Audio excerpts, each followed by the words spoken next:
Andrew here. So I recently got myself this new lens, excited to try it, took a portrait shot of my co-trainer, zoom in and I realized that, why is it blurry?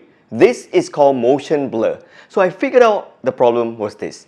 This particular lens does not have VR, which stands for vibration reduction. If you look at my original kit lens from Nikon, it has this word imprinted here, VR. What it does is that it will counter the movement of my hands when the shutter speed is too low.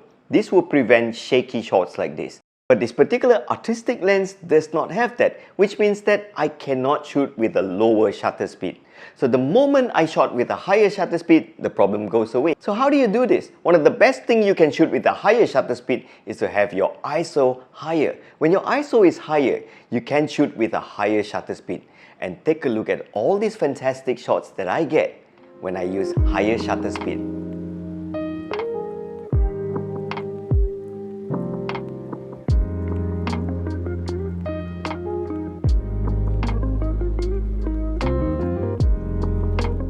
So the next time you get yourself a lens, very simple. Open the lens cap and check at the front. Does it say VR? If it doesn't have vibration reduction and you don't want to use a shutter speed that is too low. So if you like what you learned here, please follow, subscribe, and I look forward to see you again. And stay tuned because I'll be doing a full review of the TT Artisan 75mm prime lens soon.